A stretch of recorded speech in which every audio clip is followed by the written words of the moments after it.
Howdy, everybody, and welcome to the after party. This is Robert. I've got Zeb with me tonight.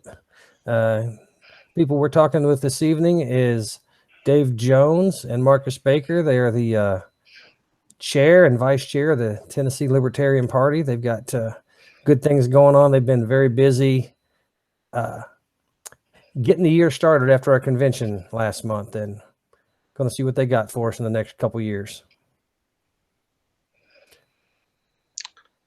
Oh yeah. We're really excited coming out of convention. A lot of fire across the state.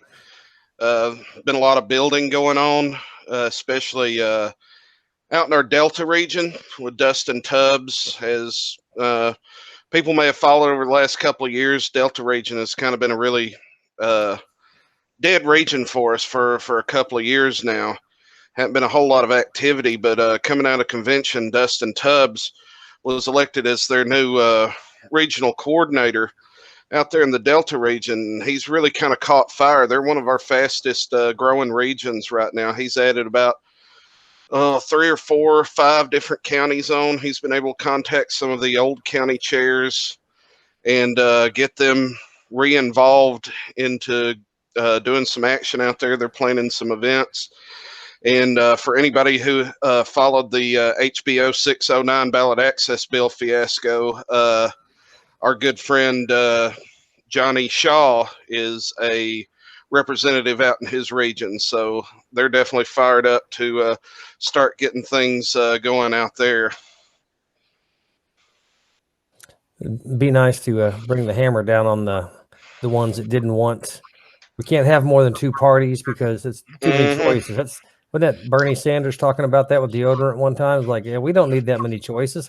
No, Yeah, let's just keep the whole rack of deodorant. And let's keep the whole rack of parties that people have to choose from, because the Democrats and Republicans certainly do not represent a lot of the people in this country. Yeah, absolutely. I mean, it was quite shocking, really, to hear Johnny Shaw really kind of rip the mask off there during the subcommittee hearing on the ballot access bill, and basically come right out in so many words and say that everybody in Tennessee is either a Republican, a Democrat, or independent. There's no other people in Tennessee besides those 3. And at this time, if they allow another party on the ballot, it's just going to take votes away from his party and the other party. And for a sitting politician to come out in those direct terms, they actually his mic was actually cut off halfway through his speech there. So I'm wondering if someone was like, "Hey, Johnny, can you shut up, man? You're making us look bad. You're telling a little bit too much truth right now, buddy." I gotta say, the proof's in the pudding. You know, I got Marcus Baker here, Vice Chair, Dave Jones, Libertarian Chair, and y'all both look tired. I mean, you guys look like y'all been working hard at it and going through the ringer. I mean, tell us a little bit about your new progression of stepping into the spot of Vice Chair, Baker, and kind of like how it's been going through the momentum of the new year. Yeah, actually, so I came into it ready to put my head down, get to work, and I've been contacting all the different regionals and trying to go to every meeting, and it's been kind of jumping through hoops to make sure I get to every meeting, and I've had to bypass some meetings for others because, you know, double booking. And other than that, just getting the incidentals, the administrative stuff taken care of, everything transferred over to our positions, trying to get to work on that. Other than that, I mean, everywhere across the state, everybody's fired up. Let's say in every region, they're ready to get stuff going. I'm Appalachian up there. Y'all are doing some big things. Got some meetings going. Right. Memphis is really fired up, and he's already mentioned Delta. Like overnight, pretty much, that man, those people built up an entire region. That's good. Where there was none before. It seems like the rural areas have a struggle to get many people involved. Mm-hmm. I know it was. They do. It's travel time mostly. Yeah, and that's one good thing is kind of Marcus, you know, being a former chair of the Delta region, myself being a former chair of the Whiskey region, both of those being kind kind of purely rural type regions, you know, Right. us kind of bringing that understanding to the board of the struggles of the rural regions of our state to be able to kind of come together. And, you know, Whiskey region down there, you know, AJ Campbell, she was elected to take my place down there. So she's continuing on the great work that they're doing down there in the Whiskey region. Chelsea Baker just took over the Nashville region. We just had a meeting, when was that, Tuesday night in Williamson County. We added on the Williamson County affiliate up there. So got another affiliate going. A lot of great things going on across the state. I know Marcus and I are working with a couple of different regions on building some pretty big activism events so we can start getting out into the actual neighborhoods, pounding the pavement, knocking the doors, and getting the libertarian message out there directly to the people. So that's some real exciting stuff that we got going on right now, working with the regions, you know, just trying to keep the fire going. Everybody's doing great. So proud of everybody in the state of Tennessee. We've all kind of come together and made the decision that we're going to change things in this state, and it's starting to take shape at the ground level with our bringing on more county affiliates, you know, strengthening our regional affiliates, giving them the tools necessary to be able to succeed.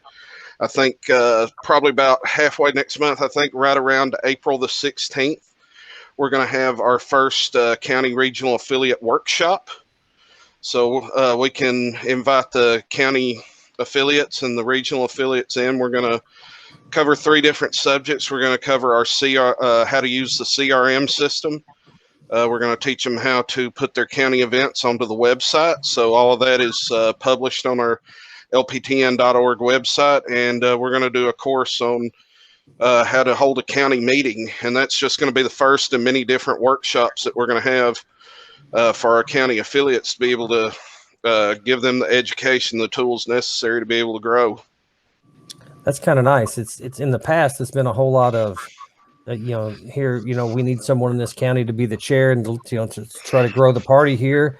Great. You're the guy. And then that's it. You know, you're left to kind of figure it out on your own and do the best you can. And in some places that works well. In other places, you know, where it's hard to find people, the county struggles to get people, you know, to even come to a meeting, or maybe even to know you exist. Oh yeah. Yeah. It can get pretty disenfranchising pretty quick when you're a lone county chair out there trying to put events together and get people to come out, and you don't have a lot of people coming out. It doesn't seem like you've got a lot of clear direction or help on how to do that. So, you know, it's definitely one thing that, you know, Marcus and I both campaigned on, and we absolutely intend to be able to give our county and regional affiliates, you know, the education and the tools necessary to be able to be as successful as possible. Because as we grow our county and regional affiliates, you know, that's where we're going to find our volunteers. That's where we're going to find our activists. And most importantly, that's where we're going to find our candidates.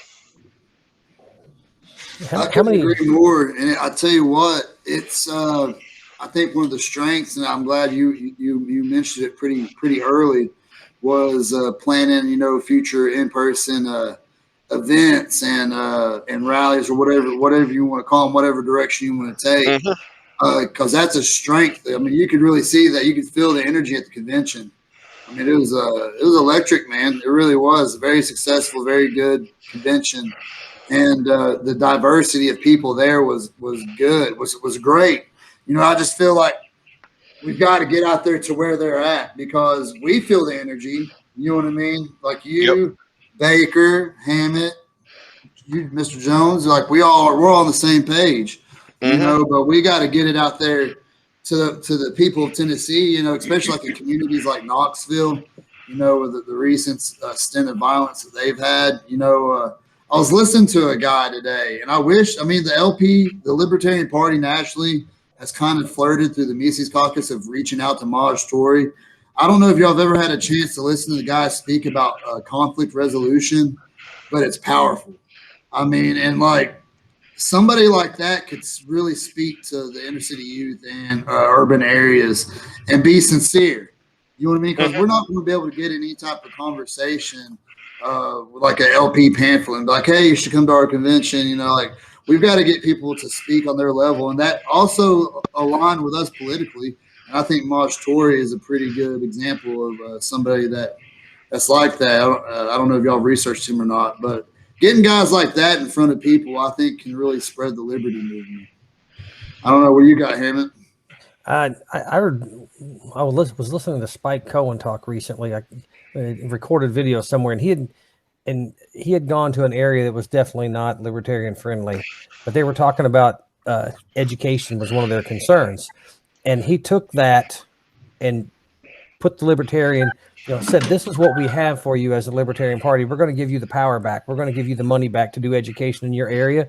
So if you can go, somebody like these guys, if you can go and speak to people and find out don't just go in and give your speech, because, find out what are their problems. That they might have problems you're not even aware of, or that are completely different from other areas, and talk to them about how liberty can solve their problems. Oh yeah, absolutely. It's like you brought up Spike Cohen. Spike, what makes him one of the most efficient and effective messengers for the party right now is, I've had the pleasure of working with Spike for a while now, and got to go with him on his bus tour across the Southeast, and being able to actually stand there and watch how he communicates with people. It's amazing. He'll have a line of Q&A people that'll come up, and he won't be like a regular politician, just come up and he'll start talking first and talk through them and give them his pitch, take a picture, and out of here, next person. He'll actually stand there. He'll ask them what their name is. He'll stand there and he'll let them talk. He'll let them talk and talk about what their concern is. And he'll actually listen. And then when they're done, he will answer with a message of, love and compassion towards whatever issue it was that they had brought to him there at the time. So he's a very effective messenger, and that's what we're going to have to come at our communities with, because like I've said before, I think Tennessee is a really good state for the libertarian message. I mean, just the history of the state of Tennessee itself. We're the volunteer state. We've always, in the foothills of the Appalachians and up and down all across the state of Tennessee, we're a volunteer state. When we see somebody in trouble, whether it's the floods in Nashville or the tornadoes or whatever kind of natural disaster that happens, or any time somebody's in need in our community, Tennesseans are there.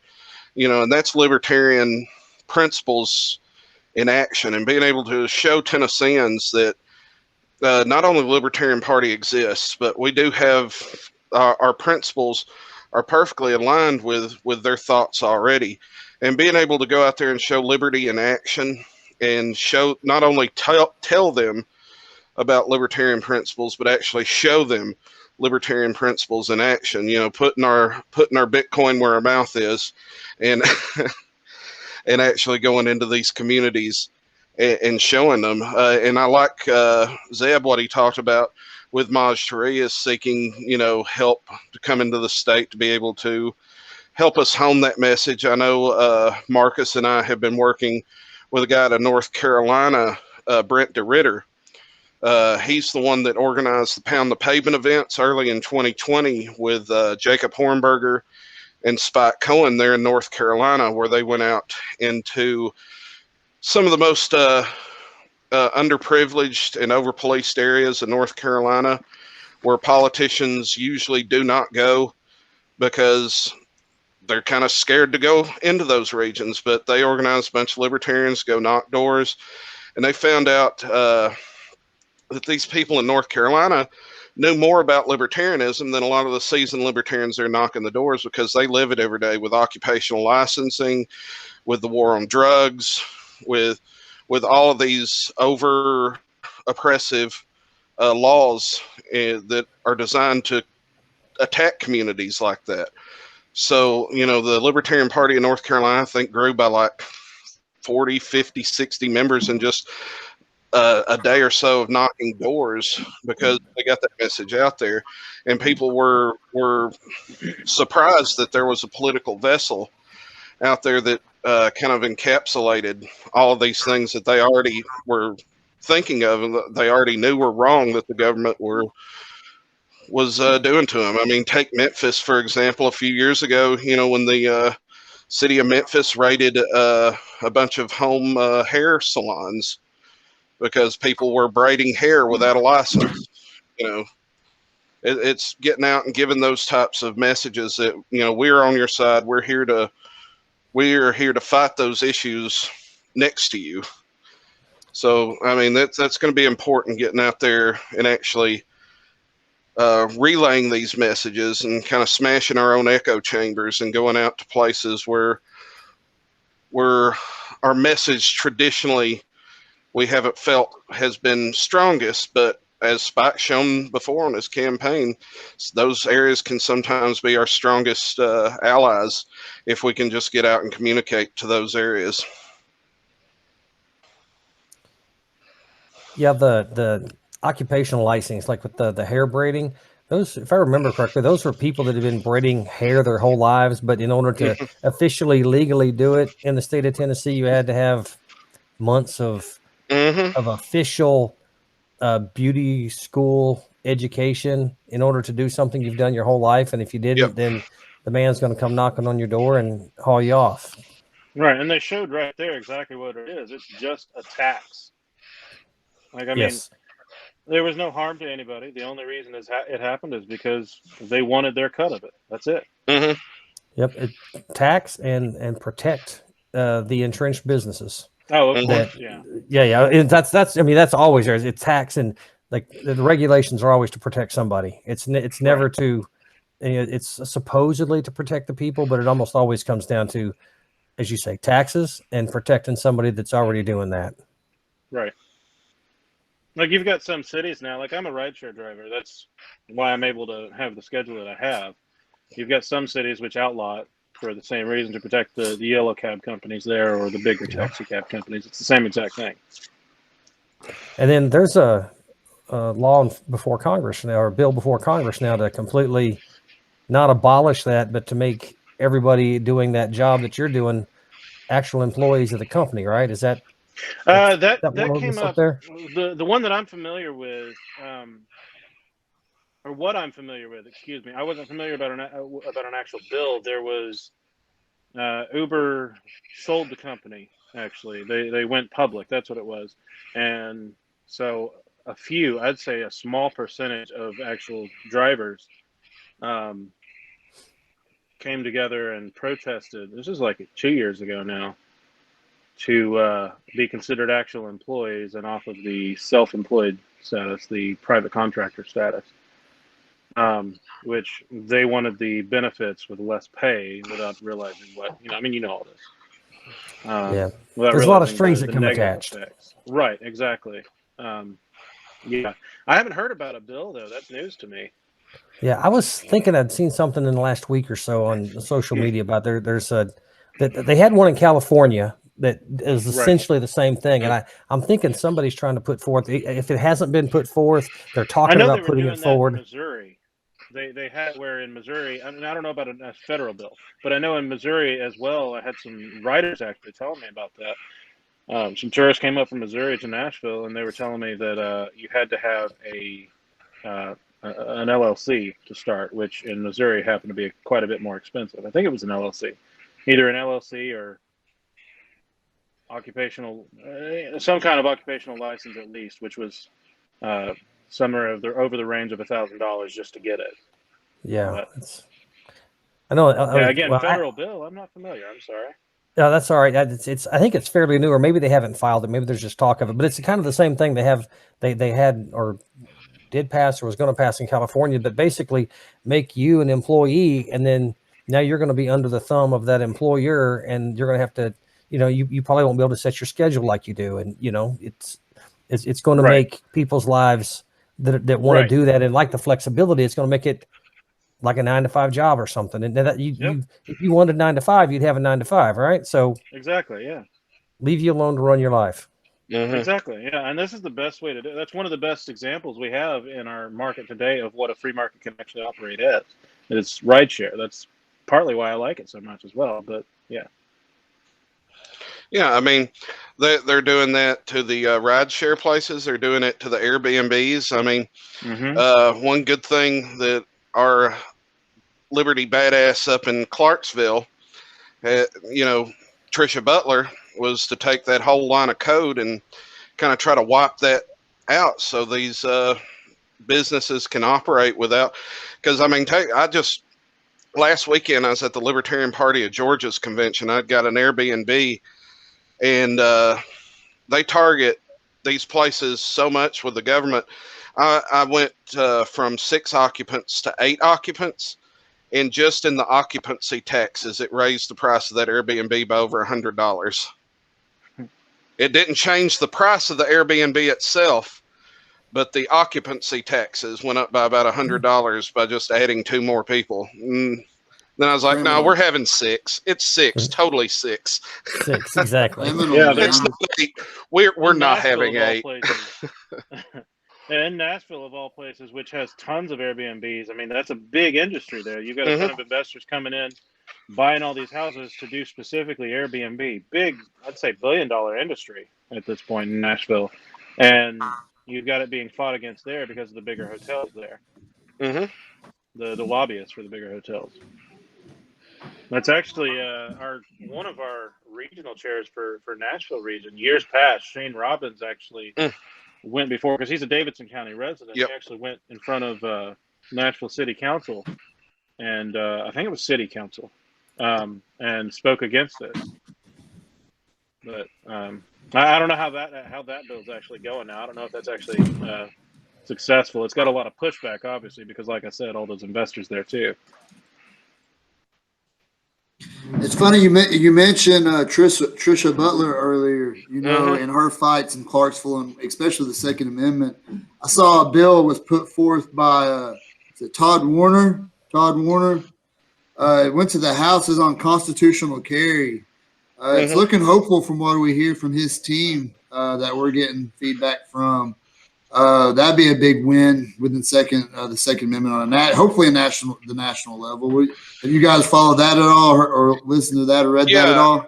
Yeah, I've followed it a little bit. It'll definitely be a good push in the right direction, I believe. It's definitely going to be a good push for us, because you would think that out of all the states that Tennessee would actually have some of the more lenient laws, that we wouldn't have to be fighting and putting bills across like this and being, celebrating just getting a little bit of our liberty back. People, you would assume that a state like Tennessee, which has had a long tradition of self-defense and defense of the Second Amendment. I mean, going all the way back to the Battle of Athens, and being able to defend ourselves. I believe it, because a lot of times people don't know exactly what is or isn't legal in Tennessee. When it comes, people, because I have a lot of people who come in from out of state. It's like, oh yeah, Tennessee's like a free range state. Yeah, no. Not exactly. No, not exactly. No, you mentioned the Battle of Athens too. There's also the Battle of Coal Creek. I don't know if y'all are familiar with that story. Quick little history lessons down there. They were Coal Creek, obviously by its name. Its first name was Coal Creek, then Lake City, now known as Rocky Top. Was obviously a big coal town for a while. And at one point, they were going to give all the miners' jobs to prisoners. They were going to bring prisoners in, and the locals weren't having that. So that's another little part with the Second Amendment that blocked tyranny. So yeah, absolutely. Hopefully that doesn't get killed. They're saying that it looks hopeful. Hopeful on it. Yeah, and talking about the Battle of Athens, I got to give a shout out to our Valley region, Suzanne Eltz. One thing that they're planning down with the McMahon County affiliate is they did a little bit of research and they found out that this year is, I believe, the 75th anniversary of the Battle of Athens. So our Valley region and our McMinn region, or our McMinn County affiliate, are trying to get together and do a big event there in Athens, Tennessee, to celebrate the 75th anniversary of the Battle of Athens. So That'd be good. It'd be, I don't know, just I like the idea of the people rising up against, their overreaching government that's not meeting, that's basically abusing them. yeah, Right. We should celebrate that every chance we get. Mm-hmm. yeah. So I'm sure Suzanne, keep a lookout on the Valley region pages and stuff as this event kind of comes together. But should be a really fun event. Talking about maybe doing a parade, renting a theater out, playing some Liberty movies and stuff like that there, and bringing everybody together.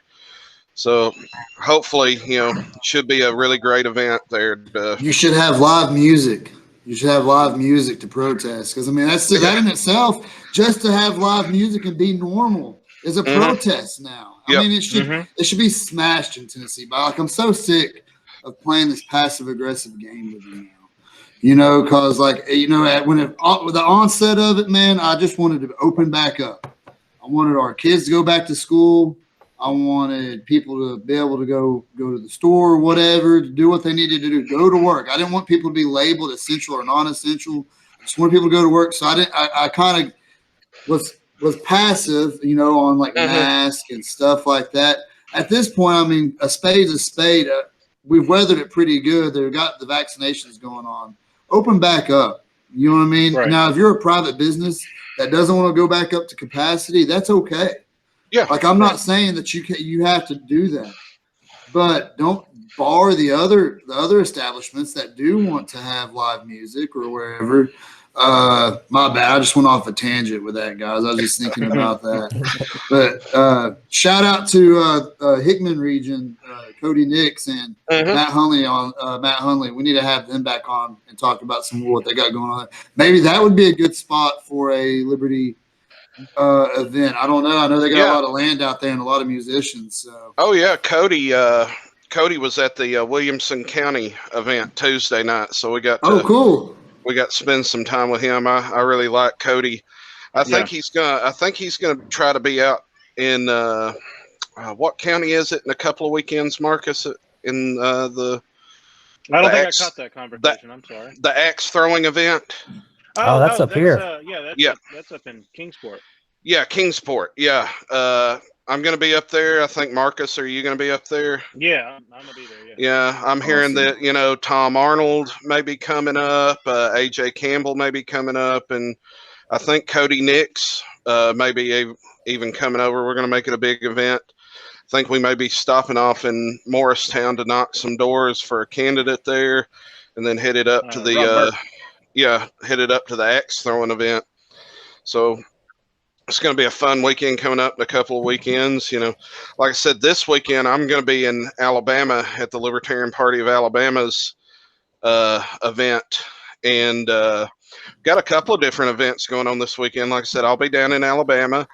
Marcus, who just disappeared, Marcus will be headed out to Memphis. He's back. Marcus is going to be headed out. Sorry about that.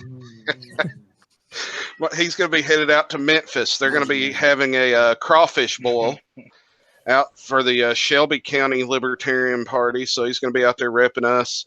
And I believe Montgomery County is also going to be having an event Saturday night. I believe that David Tyler may be going up to that. So then the next weekend after that, we're going to have two different events. Rutherford County is having their usual monthly Libertarian meeting, and then we will be launching the Lawrence County affiliate in Lawrence County, Tennessee. That's down in the Whiskey region. So those guys are going to have a big what is it, Marcus? Is it gumbo? Yeah, it's gumbo. Yeah. Yeah. They're having a big gumbo event. Yeah. The jumbo gumbo event out in Lawrence County. So they're going to be kind of coming out with their affiliate. And then, of course, the very next weekend is going to be the axe throwing event. So we're going to all be out there in Kingsport. We all throwing some axes, I guess. Man, I'm so jealous. We were on his show. What was it, Tuesday? Chris's Yeah. show. Yeah, cool guy, man. I told him, I was like, I'm so jealous. We planned a night shoot for that Saturday. We're testing our MVGs, so Yeah. I hate that we're going to miss that, but we're definitely want to try to hit up some more because we got some guys coming all from the state to come shoot with us. So we'll definitely spread that message of liberty and try to get them to some of the other local events, and hopefully maybe I know Knoxville does their monthly meeting. Is that do they do one meeting a month? Yeah. Yep. Definitely need to try to. If you're watching right now on After Party, we'll get with him and get some information and post that info to get on those meetings. I definitely need to get to one of those too after I get done with my evening class content. Yeah, I'm already planning to be at the next one of that too. Is that one will be in April, right? I'm not sure on the date right now. I'd have to go to the calendar. Yeah. Well, good. It'd be good to see you, man. Yeah. Yeah, I'm sure me and you could have a lot to talk about there. Yeah, I know. Yeah, Allison. well, we might even, depending on the time, we might even go in the lodge. Who knows? I'd love that. That'd be awesome. Yeah, Allison's doing a good job out there in Knoxville. She's talking to a couple of people out in, I believe it's Roane County. So it's possible here in the next few weeks we may bring on another affiliate there in the Knoxville region. Always awesome seeing the state starting to fill up, and my cat's making a cameo appearance. I was going to say, I love all the character you bring to your Zoom feeds here. Oh, yeah. That's an assault cat. Yeah. Yeah. So do you see like now that the presidential election's over, do you think we have a better chance than before of recruiting new people? Like, I want to poach people from the Democrats and the Republicans because there are people in both of those parties that lean libertarian but vote R&D out of fear. Is our opportunity better now than it was before the election? Because the last couple of elections have been like so many people would vote. I'm voting against Joe Biden or I'm voting against Trump. The next 4 years, do we have a shot at getting those people and changing their minds, or if we go on hyper partisan so much that people are just more entrenched and they're not going to change their mind on that? Yeah. Well, I think as always, you're going to have just those party hardliners that are just going to be solid R's, solid D's. You know, vote blue, vote red till you're dead, whatever. You know, but I think that we do have a really good opportunity now because a lot of people who have identified as Democrats or Republicans in the past are really kind of because the clown show continues. Just because the presidential election is over now, Washington is still a mess. Tennessee is still a mess. A lot of our county and city governments are still a mess. So being able to go out there, I think over the next couple of years, next 2-3 years, if we can get out into our communities and kind of talk to Tennesseans and show them the way, you know, about libertarianism and our philosophies, I think a lot of people will be more apt to come over to the gold team here in the Libertarian Party. Because really, I believe when you look at it, really those hardliners in the Republican and Democratic parties are getting us to be a smaller and smaller percentage of their parties every single year. So we definitely have the potential to be able to go out into the communities with our messaging and with direct action and activism and show our message, so that will be able to quell a little bit. Now on a national level, you know, it may be a little bit before we have a national candidate or maybe even a statewide candidate that can, you know, kind of quell that. But definitely at a county level, county commissions and partisan races, maybe even potentially some of the state house races, I mean, because there's a lot of state house races out there that go uncontested every single solitary year.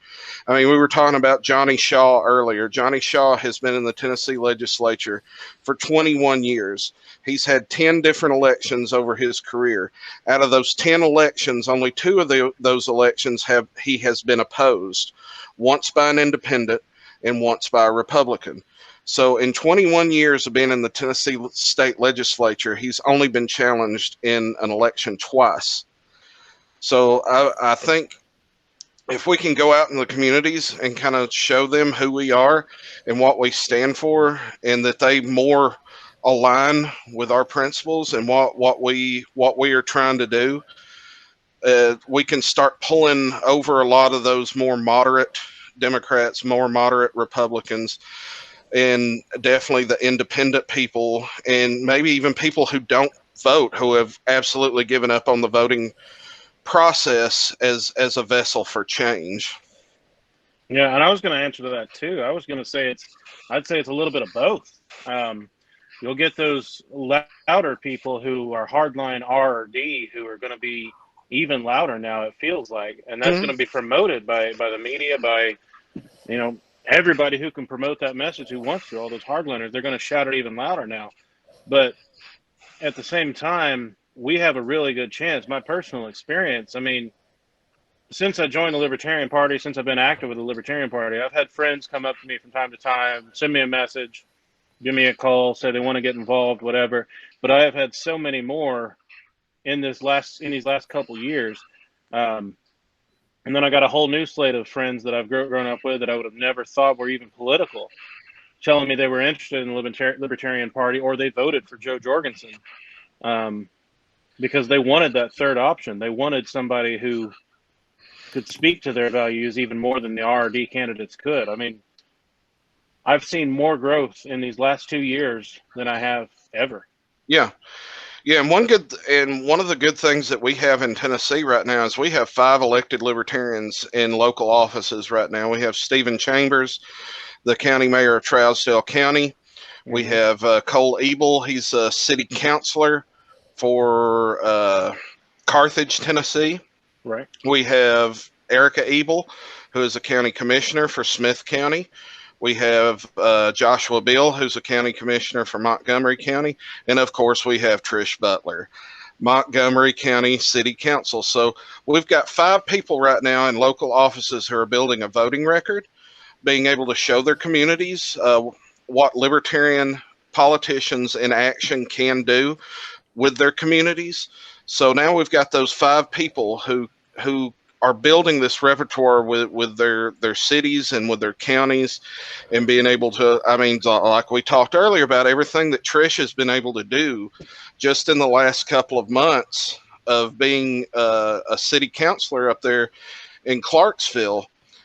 People are seeing now that there is on the book evidence in Tennessee of what a libertarian legislator can do for the communities. So as long as we can highlight those and create more good legislators behind them to get into these local offices, because now we've got those 5, and eventually those 5 may be able to we may be able to put them, I don't know, maybe in a state house race eventually over the next couple of years as they build their voting records up and they build their political capital within the state. Yeah, for me, that rock star Stephen Chambers out there in Trousdale County, like I would love to see what we can do with his political future. I'd love to push him into a statewide race eventually. And it's funny too, because the timing is coming together with the momentum, but it's also coming with the tools of education. And, I want to go ahead and bring them up. I try to mention them at least once every episode over there at 4 All Tennessee. You mentioned on the books. We also have on the books of just, I'm not going to call it corruption right now. I don't know if the chairman of the subcommittee maybe he misheard. I'm going to go with that because I'm not about the cancel culture and assassination of character. I don't agree with that. I've had that happen to me. I don't think that's good. But if that's the case, that he misheard, hopefully, since it's on the books, he'll go back and fix that, because we've got the votes for ballot access. I At mean, least they did the legwork committee. Yeah. within the committee. Yes, within the committee, right. So I mean, past that part at least.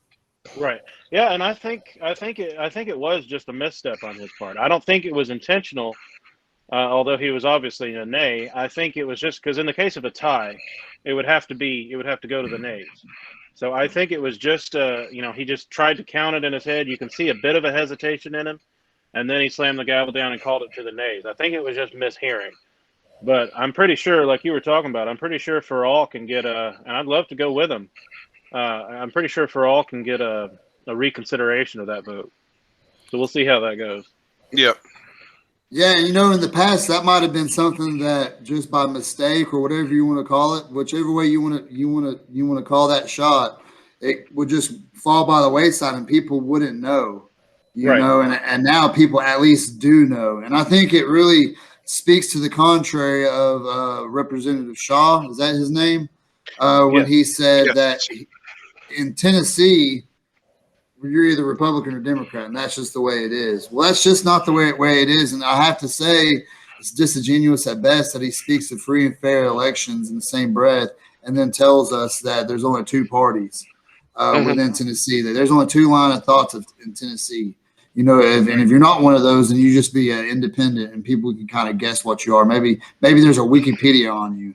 Yeah. No, there's a Libertarian Party, and we want to and list he thinks it's going to just confuse the voter. Like, that's his own voters he's talking about. Does he think they're too dumb to figure out how to vote? Like, yeah.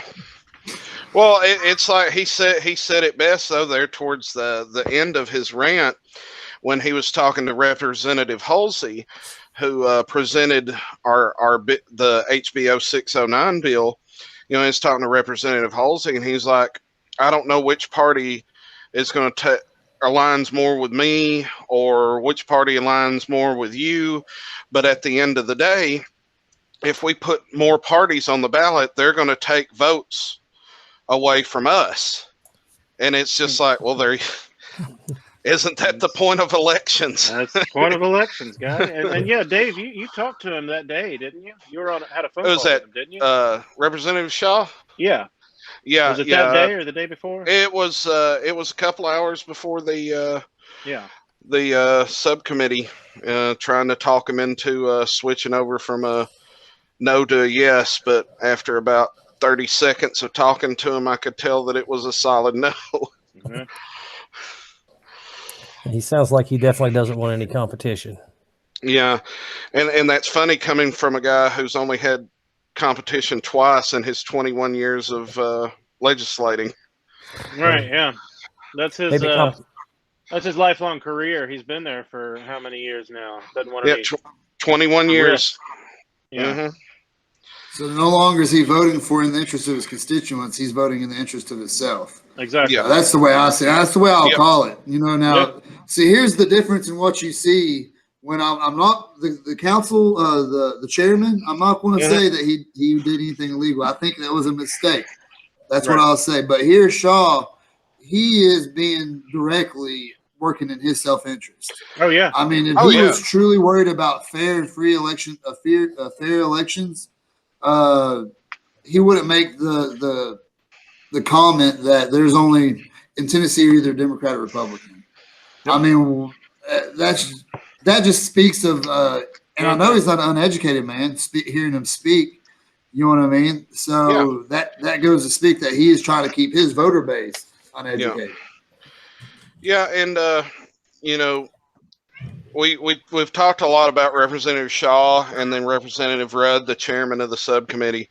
But one person that really I was really proud to see was Representative Bud Halsey, who presented our bill. I believe he did an excellent job up there talking about the Tennessee state constitution, and the amendment in the Constitution says elections shall be free and equal. He even talked about he believes that the bill that we're trying to push through is still unfair at 11,000. He said right there on the floor that he believed in order to have free and equal elections, that we ought to have 25 too. But he said, that we're willing to settle at 0.5% instead of 2.5%, just to try to get this thing through and push the dial a little bit further.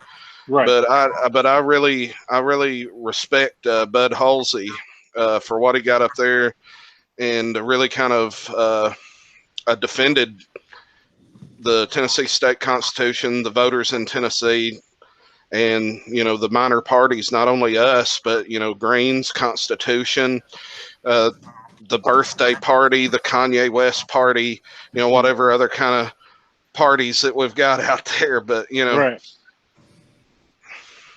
Yeah, he mentioned. Really... he also mentioned the history of parties within our state.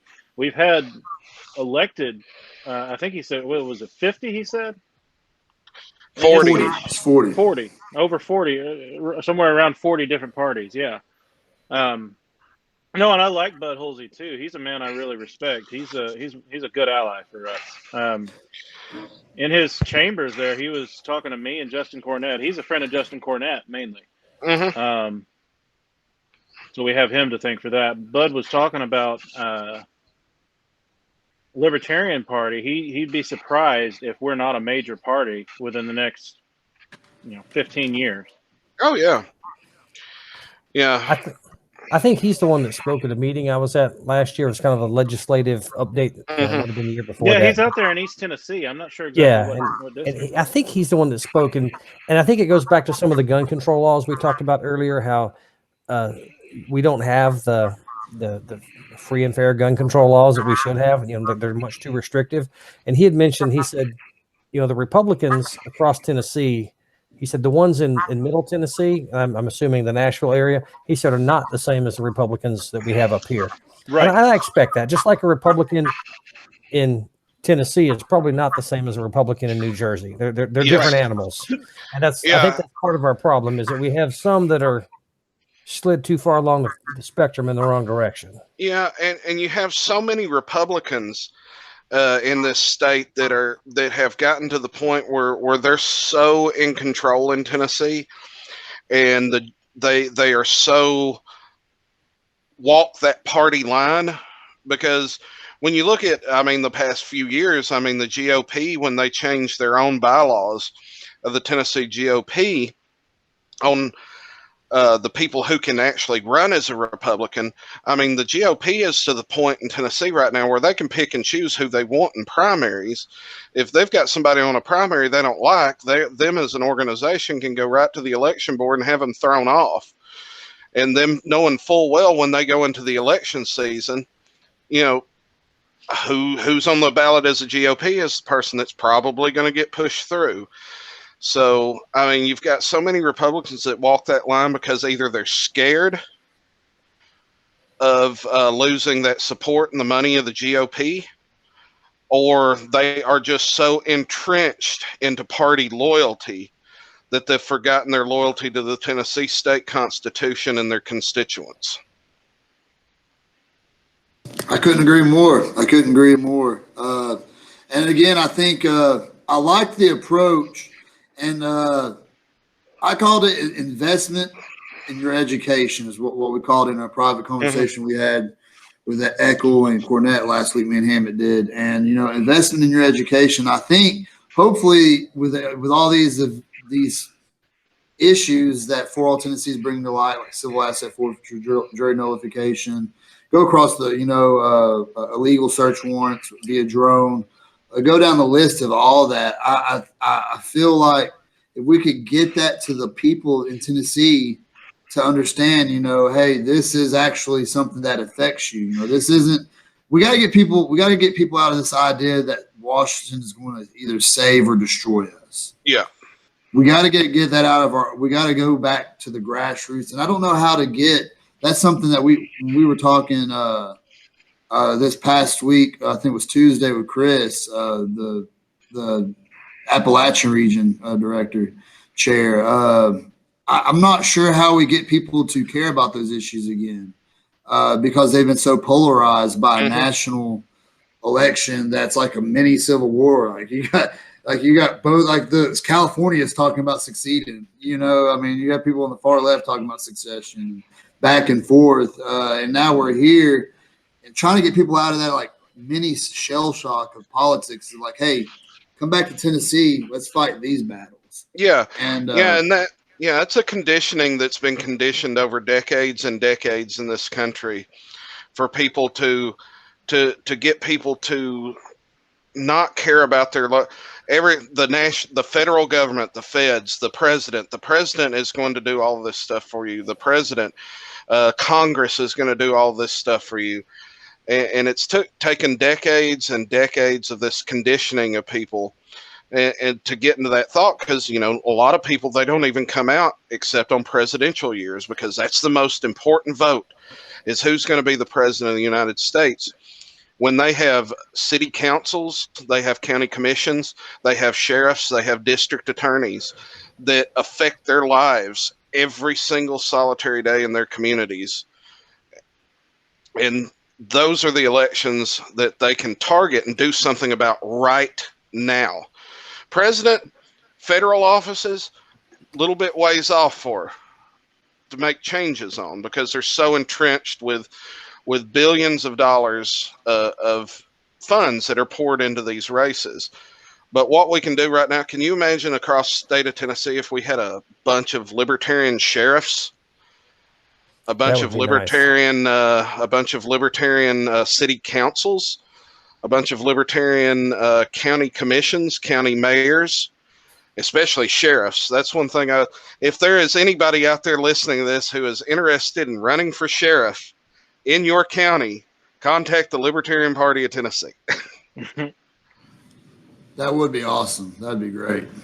I was listening to a podcast the other day, and I can't even remember which one it was, listening to too many of them, and they were talking to a state representative from New Hampshire, and they have the Free State Project up there, and they've got like 400 and some state representatives. I mean, it's kind of they have a lot of representatives, you know, and significantly more than any other state. And I want to say that about a quarter of them are what they call the Liberty candidates. A lot of them are Republicans, but they're more in the Thomas Massey, Justin Amash kind of Republican that are very liberty oriented, and they're able to do a lot in that state just because even within the Republican Party, they're very liberty oriented people, and they can keep out a lot of bad legislation. And I think the Speaker of the House is actually one of those people. And, you know, even if we can't get libertarians elected today, maybe we could like pull some of the Republicans, at least, you know, like maybe Bud Halsey or somebody like that, pull them in our direction, you know, through, hey, thank you for this, thank you for that. Hey, we want to see you do this. Why did you do that? That was wrong. You're doing your people wrong. You're doing the state wrong, you know, and maybe at least push people in our direction. And like you said, Halsey said, you know, we could be a major party, because if we push enough of those people far enough, they might just jump ship for us. Right. Oh yeah. Yeah. And hey, it's happened across the nation. I mean, we could get it to happen here. Yeah. And we do have a lot of friendly representatives and senators across the state. And, you know, we really appreciate, because a lot of times, you know, we as libertarians, we're going to rah against everything that somebody does bad, which is a lot. It's a lot. They do a lot of bad things. But go back to what Halsey did with the HB 0609, you know, sometimes it's good to recognize when a representative actually does something good, you know, and he stands on the floor and defends the voters of Tennessee. So, you know, yeah. Shout out to Dave Wright and Eddie Manis too, real quick. I forgot to mention them. They voted yes on that. So shout out to those guys. Yeah. Yeah. So I would encourage anyone who because a lot of people don't know, you can look up Tennessee legislature. There's a number on there. If you want to thank somebody, you can go right to their little page and it'll give you a phone number. They might not answer, but leave them a message and they'll get back with you. You know, a lot of times if we can call in, you know, and say, hey, thanks, man, I really appreciated what you did out there, you know, because I'm sure as an elected representative, they don't hear that a lot. Right. Oh, they probably get a lot more complaints than they do thank Yes.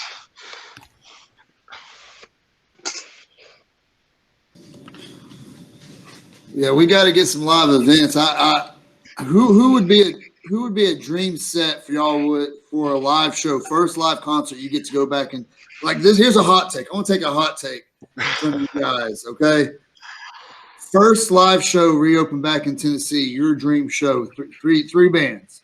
Three bands that you're going to go see when Tennessee reopens. Dream. Y'all's top three. Go ahead, Dave. All right, let me see here. Billy Strings would probably be one. Which is awesome because he's headlining Bonnaroo this year, which is literally I can hit the Bonnaroo concert grounds with a rock from my house because it's like 2 miles down the road. So Billy Strings. Let's see here. Who else would be? Oh, probably some Foo Fighters. And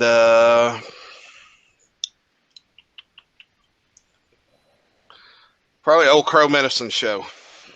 Yeah. Nice. Be a good show. Yeah, for me, I'd have to say. So I'm with music, especially. I'm all about what has a lot of feeling in it. What has a lot of. I mean, I guess that's music though. Got a lot of movement to it, anyway. So it kind of sounds out of place with the next two I'm going to mention, but I'm going to say Shinedown because I've never been to a better live concert than I have with a Shinedown concert. I didn't even care about them as much when I heard them on the radio until I went to one of their concerts. And live in concert, Shinedown put on one of the best concerts I've ever been to. Just moves you while you're out there in the crowd. And then I'd say the Lumineers. They're a little kind of like a folk band, basically. Mm-hmm. They're just more mainstream, I guess.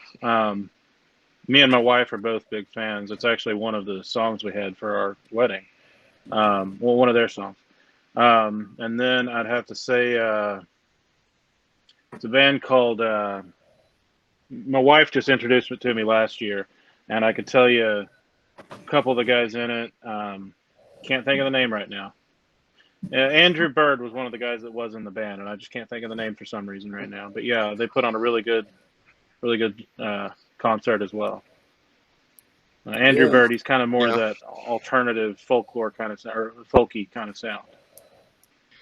Dig that. What you got, Hammond? I'm not much of a music guy. It's kind of sad. I like my old country and some 80s pop. I do like the Old Crow Medicine Show. That's good stuff. But one thing I have to say is that one of them, I don't know about the other ones, one of them better be very loud. Mm-hmm. Because when you have it, we want to make some noise with it. Yeah. Well, music is music. Like Old Crow's music. I mean, it doesn't have to be my music, but I mean, it's still music. It still makes you tap your foot, right? Fine, I'll take George Strait. How about that? There you go. I never got to see him live, so if we could get him to come, I'd have to make that one. Oh man! And then maybe Quiet Rider, somebody nice and loud. Okay, that's fair. That's fair. George Strait, that's a good one, man. Maybe we could have Quiet Ride open for him. I don't know how that would blend or not, but I'd love to. That'd be a good show. That'd be an interesting night. I'll sign up for that. Yeah. Back in my youth. I say, when I was around 30, had these guys I used to like go out for $1 beer night, and I was almost always a sober chauffeur, because they wanted to drink and I wasn't much of a drinker. So, it was a country bar, and they'd have a country band, but then when the band was taking a break, they were playing ZZ Top and Will Smith, and the people that came to the country bar, they loved all that stuff. So I think that if you had a bunch of George Strait fans there to hear him, a lot of them are probably going to love, Quiet Riot or ZZ Top or somebody like that too. So, well, I think the late and great Charlie Daniels said it best. Southern rock wasn't really a genre of music; it was a genre of people. Mm-hmm. And I probably think probably encapsulates what you're talking about, the old dive bar scene. Yeah. You got some Southern Sons members in there, or what Warlocks, whatever. Good people, regardless. But I don't know. My bands, I'd probably go with Deftones because I had tickets for that when they canceled that last year.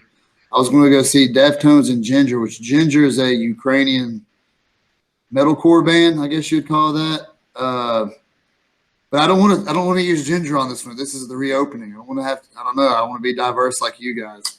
Deftones at Tool, because I really regret not seeing Tool when they came to Nashville. That was a big regret. I did see Perfect Circle. That was a great show. So Tool and I don't know. I'm gonna get a little weird with it. I'd like to see Highly Suspect. I've heard they're a great band to see live. I'd like to see them live. That'd be a good one. Maybe one day. Yeah. Now, one thing, if AJ Campbell is watching this, which she probably will because she watches all the podcasts, she'd kick my ass if I didn't mention one of our local bands, the Stagger Moon Band. Stagger Moon Band. Stagger Moon Band. They're one of our local people. There's a couple of guys there on the band who voted Libertarian in the last election. They're a very liberty-leaning band. So, AJ, I know she's big into music, live music. So, I'll go ahead and throw her a pick in there with the Stagger Moon Band. Hey, we got to get that big concert going in Hickman County. I know Cody can swing it. Those guys got some land down there.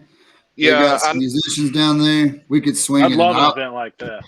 Yeah, I know right now William Patton, he's planning the Liberty Luau event in the Whiskey region. So he's trying to find a pretty big venue, talking about live music, putting a pig in the ground, having beer on ice, and all of our rowdy friends coming over tonight, Okay. So Liberty Luau. Yeah, so Liberty Luau, everybody come their Hawaiian shirts and having maybe some different thing, maybe some workshops, maybe some range time. William is a firearms instructor, so I got it. I'm ready to go. Ready to rock, man. So he's looking at some locations for that. I know the Whiskey region is hoping to make that a big event so they can invite a whole bunch of people from all over Tennessee and maybe Georgia, Alabama. Make it a really big event for us down there. Wear my hat. There you go. So I can see you.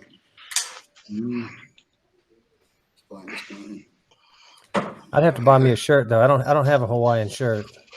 Oh, I've just got the one I just showed you.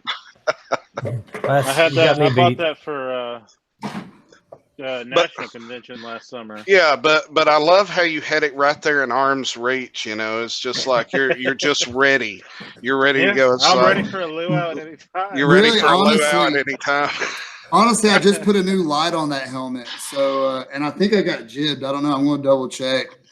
It was supposed to be an IR floodlight. I'm not sure. I still messing with it. I literally just got it before I started this podcast. That's why I was a little late.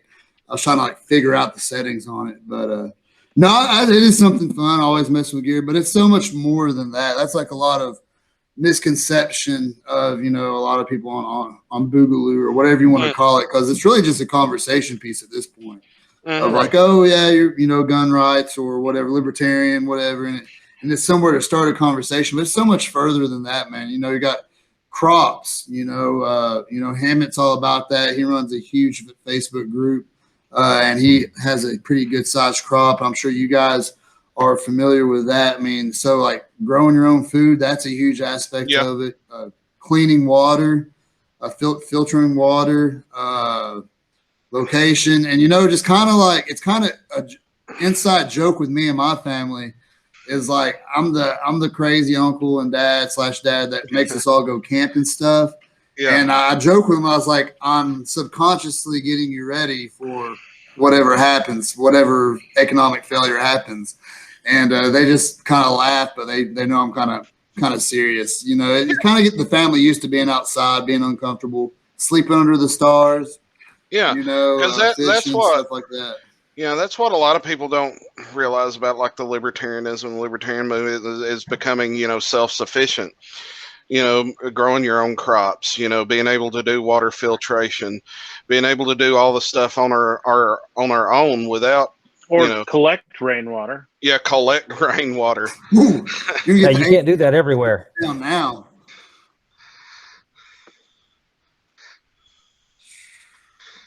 Yeah.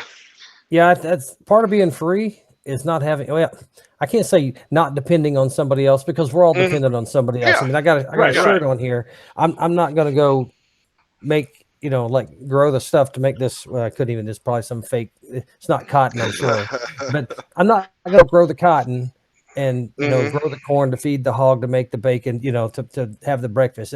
We're all dependent, but the fewer of those things that you need to rely on somebody else. And if you take that for yourself and you grow that to your community, so that your community is less dependent on outside resources such as the state, make your state less dependent on the federal government. Was it Tom Arnold that posted recently that we've, like, from 10 years ago, we've like grown our budget, like the state budget, so much? Tennessee is one of the top states in the country for accepting federal money. Like, I can't remember, if I wish Tom was on here to say it, but it's a pretty high percentage of the Tennessee state budget comes from federal money. So Tennessee is a very federal dependent state when it comes to funding our budget.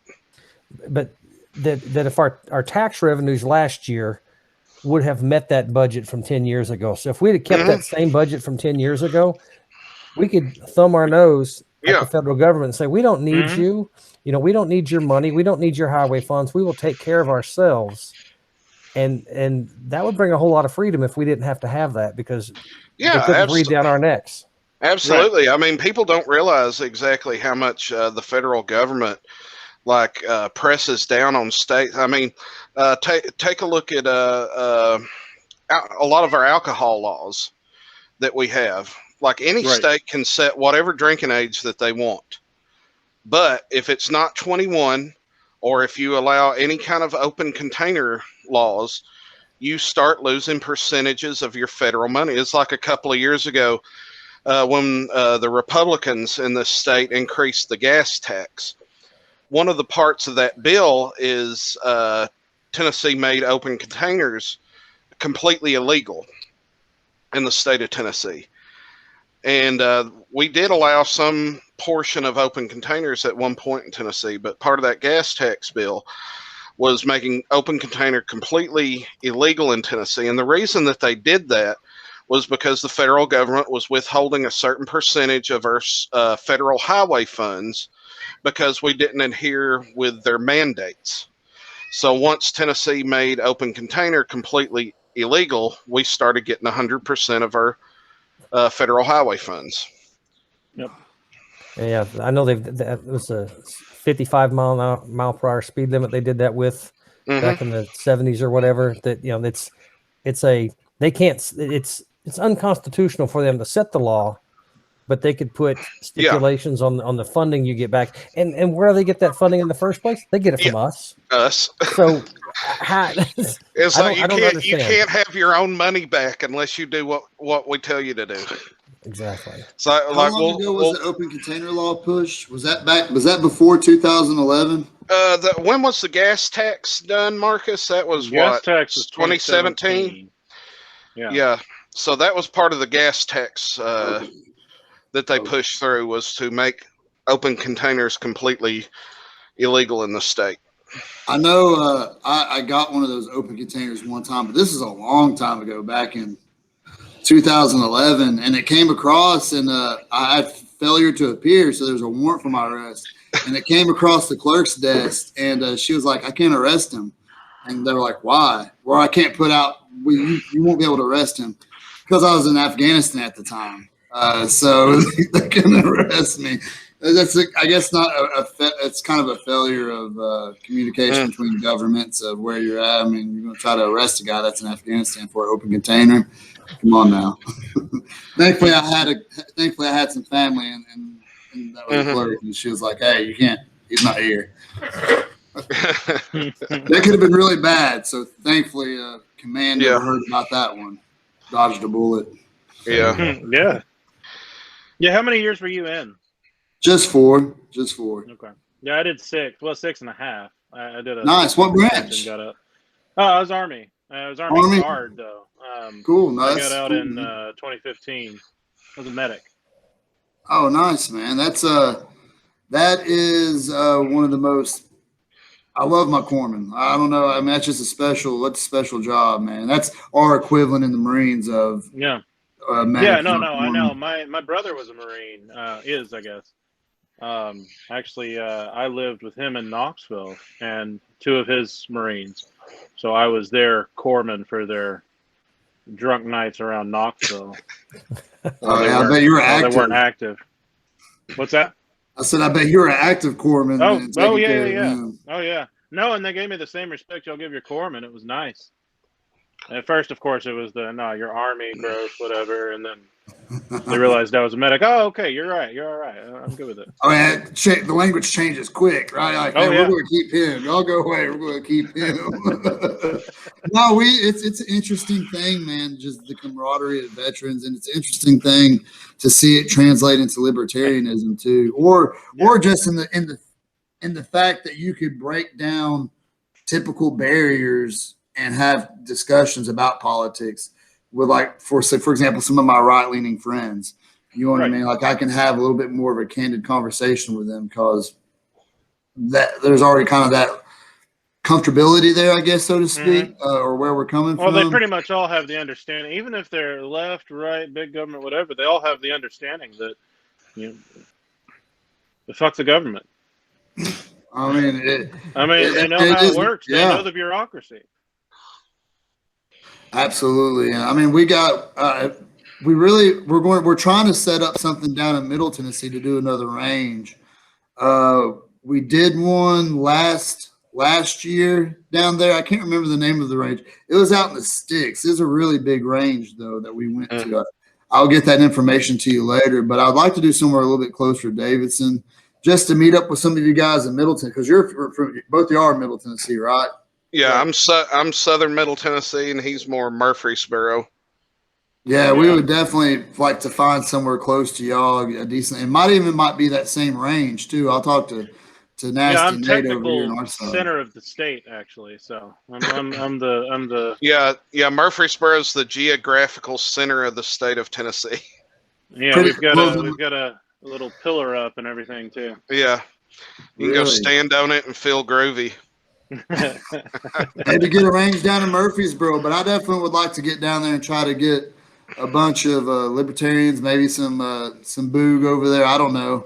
Get some guys, just have a good time and shoot. Yeah. Do you know William Patton?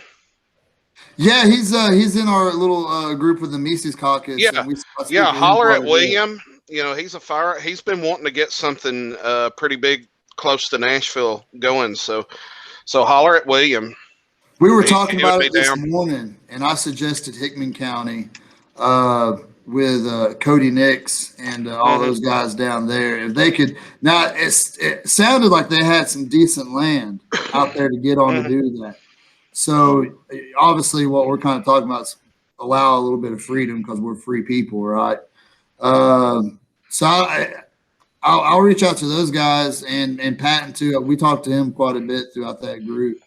But yeah, that'd be great. I'd love to do some stuff out here east too, but man, Tennessee's such a long state. Yeah. That's a long drive, man. I hate to put anybody out like that. We had a huge event last summer out on Norris Lake, which we plan on doing again. I love Norris Lake. Yeah, on Norris Lake is where it's at. So that's about 30 minutes north of Knoxville. You know where it's at, though. You live. Yeah, I've got some friends that have a house on Norris Lake. Yeah. Ooh. When I hang out in Knoxville, I like to hang out at their place because it's on the lake. It's the best. Yeah. Get out there, and we did a little camping trip. That was like a 3-day event. I say huge. It was only 10 of us that came out, but I know we did a lot of different training and stuff like that. So we'll definitely push that when it gets closer. Yeah, I know Cody would be tickled to work with William because William's in the whiskey region, Cody's in the river region, and Cody has just been itching to death to have a whiskey river event. Can you get Willie to sing for that concert? Yeah, we can get Willie out. Willie Nelson, he can sing at the Whiskey River event. Whiskey River, take my mind. Yeah, he would be. I bet he would do it too. He'd be all about it. They've got a local musician out there that's pretty good. Let me pull up his name real quick. Me and Cody were just talking about him. He was on our show as well. Matt Hunley. He was talking about he actually did some protest at the Capitol, set up shop and started singing Yeah.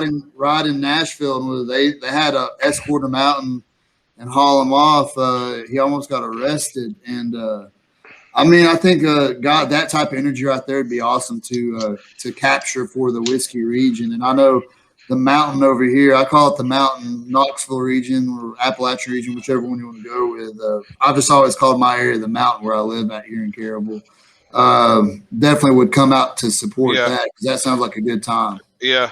And I can't remember who it was, but somebody from the Appalachian region was messaging me. I guess it was about a week ago. They were talking about how they love the Whiskey River or the Whiskey region name. And they were like, man, it'd be badass if we could change our name from Appalachian to something, that really identified with their area. And I was like, well, it's not against the rules to hold a regional vote and change your name. Originally, they wanted the whiskey region called the Southern region. I was like, that sounds stupid.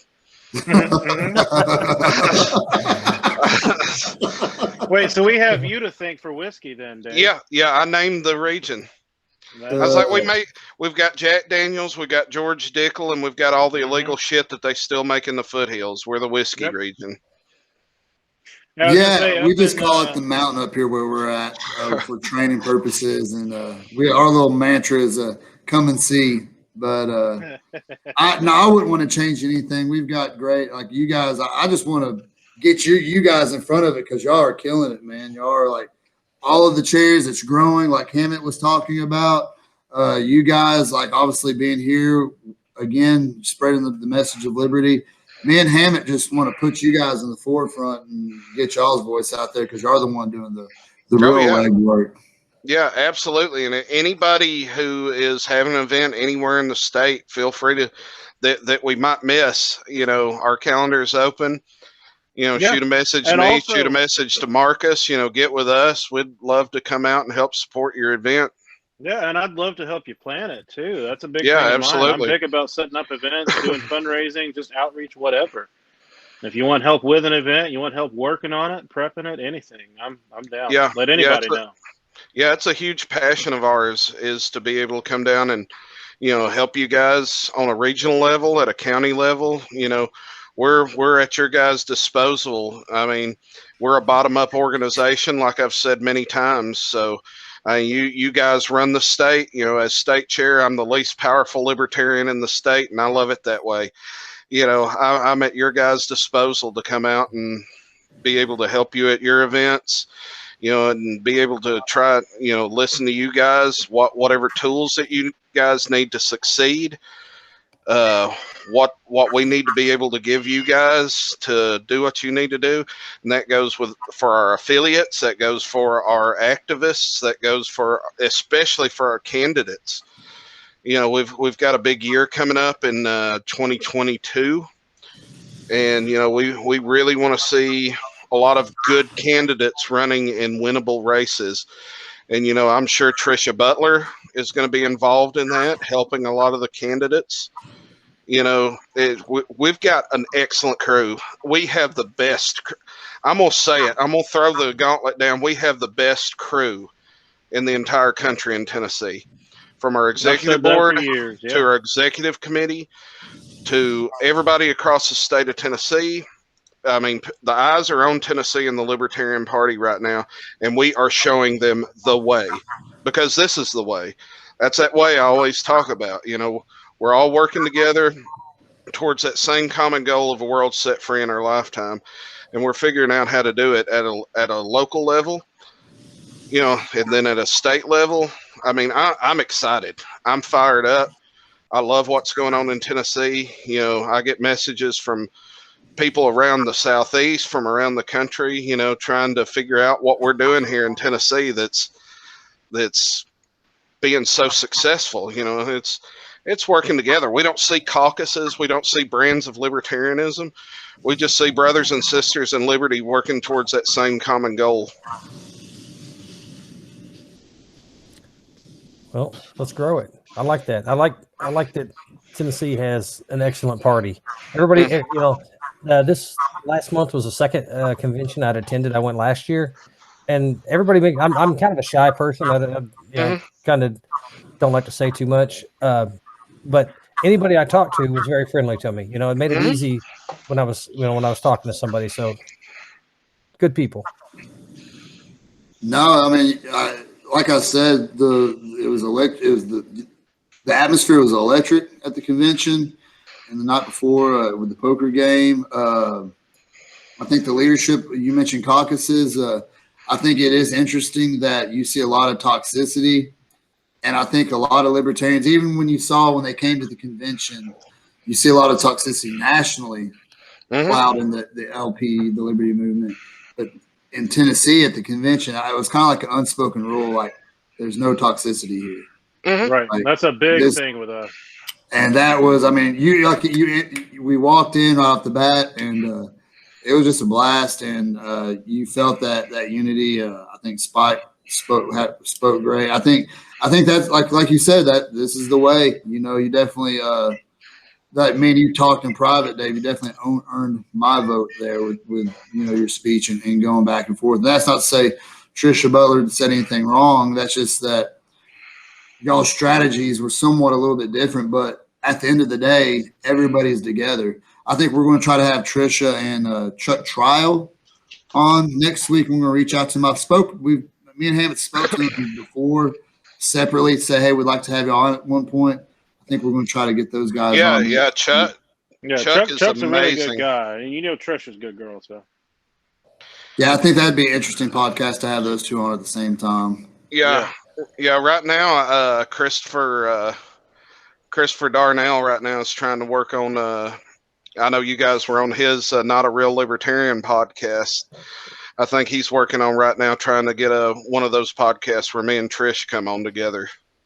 That'd be awesome. Yeah, that would be a good one. That would be a good one to watch. It'd be interesting.